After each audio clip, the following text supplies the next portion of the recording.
उत्तर प्रदेश से शुरू हुआ बुलडोजर वाला इंसाफ राज्य दर राज्य चलने लगा, अपनी रफ्तार पकड़ने लगा। यूपी में तो बुलडोजर योगी मॉडल की छाप बन चुका है और इसलिए विपक्ष सीएम योगी को बुलडोजर बाबा के नाम से भी पुकारता है। साथ ही साथ विपक्ष ये भी आरोप लगाता है कि योगी का बुलडोजर एक खास समुदाय को ही क्यों टारगेट करता है। पहले आपको बताते हैं कि हाल के दिनों में उत्तर प्रदेश में कहां-कहां राज्य सरकार ने अपना बुलडोजर एक्शन किया है। अगस्त 2024 में यूपी के फतेहपुर में गैंगस्टर हाजी रजा पर तगड़ा एक्शन हुआ। 20 करोड़ की अवैध बिल्डिंग पर बुलडोजर चला। अगस्त 2024 में यूपी के कन्नौज में रेप कांड में बुलडोजर एक्शन आया। आरोपी नवाब सिंह यादव के करीबी के कोल्ड स्टोरेज पर कार्रवाई हुई। अगस्त 2024 में अयोध्या में फिर से एक्शन हुआ। यहाँ सपा नेता के शॉपिंग कॉम्प्लेक्स को ढहाया गया और ये एक्शन अयोध्या गैंगरेप को लेकर हुआ।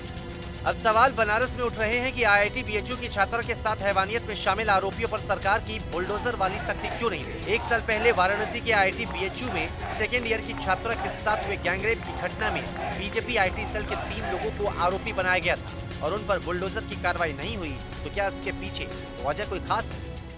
वाराणसी के आईआईटी बीएचयू में पिछले साल 2023-20 अगस्त को कुछ ऐसी ही घटना होती है जब एक बीटेक की छात्रा के साथ गैंगरेप की घटना होती है, जिसमें 3 बीजेपी आईटी सेल के कार्यकर्ताओं को आरोपी बनाया जाता है, लेकिन अभी तक उनके घरों पर बुलडोजर की कार्रवाई नहीं हुई है। ऐसा क्यों हुआ, इस बारे में ज़्यादा कुछ जानने के लिए हमारे साथ वाराणसी के काशी जोन के डीसीपी गौरव बंसवाल जी मौजूद हैं।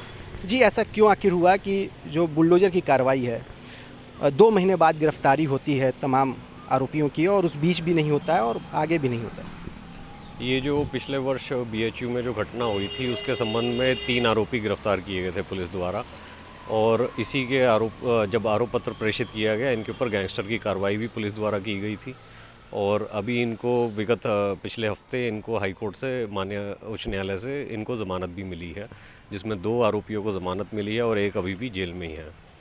इसमें जितनी भी पुलिस की तरफ से कार्रवाई की जा सकती थी कठोर से कठोर कार्रवाई की जा रही है। सवाल ये उठता है कि जिस तरह से 2 महीनों तक इनकी गिरफ्तारी उस दौरान पिछले साल नहीं हो पाई थी और ये भी होता है कि जब इनके भवन को लेकर किसी तरह की अनियमितता होती है या लॉ एंड ऑर्डर की स्थिति होती है, आदेश होता है, तब आगे इस तरह की कार्रवाई होती है जिसमें पुलिस सहयोगी की भूमिका में उसको इम्प्लीमेंट कराती है। तो क्या इस तरह का कुछ भी नहीं सामने आया था उस दौरान? 2 महीने तक ये फरार चल रहे थे।